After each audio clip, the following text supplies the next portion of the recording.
દાખલા તરીકે એક ક્ષેત્રના નામ જોઈ લઈએ તો ધાર્મિક ક્ષેત્ર, સામાજિક ક્ષેત્ર, સંરક્ષણ ક્ષેત્ર, રાજકીય ક્ષેત્ર, આવા અલગ અલગ ક્ષેત્રો આવે છે. એ દરેક ક્ષેત્રમાં જોવા મળતી હોવાથી જે ધંધાકીય એકમનો જે વિભાગ છે અને વિભાગના જે દરેક પેટા વિભાગો આવે છે એના અંદર શેની જરૂર પડતી હોય છે? સંચાલનની આવશ્યકતા જરૂર રહેતી હોય છે. એટલા માટે સંચાલન એ કેવી પ્રવૃત્તિ છે?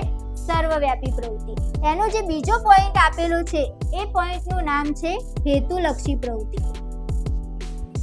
તો સંચાલનને હેતુલક્ષી પ્રવૃત્તિ તરીકે પણ ઓળખવામાં આવે છે. હેતુલક્ષી પ્રવૃત્તિ, એમાં જે હેતુ શબ્દ છે એનો અર્થ શીખવો પહેલા જરૂરી છે. હેતુ એટલે શું થાય? તો હેતુ એટલે આપણે જે ધંધાકીય એકમમાં વસ્તુ બનાવવાનું જે ગોલ બનાવીએ, ગોલ એટલે શું થાય? આપણો હેતુ.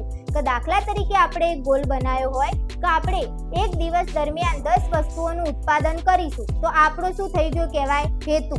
તો એટલા માટે સંચાલન એ કેવી પ્રવૃત્તિ છે? હેતુલક્ષી પ્રવૃત્તિ તરીકે પણ આપણે એનો ઓળખીએ છીએ. એટલે એમાં જે હેતુ બનાવ્યો તો આપણે કે 10 વસ્તુ બનાવીશું, તો એ જે 10 વસ્તુ છે એ આપણે એક દિવસ દરમિયાન બનાવીએ તો એ આપણો હેતુ છે, એને આપણે શું કર્યો કહેવાય?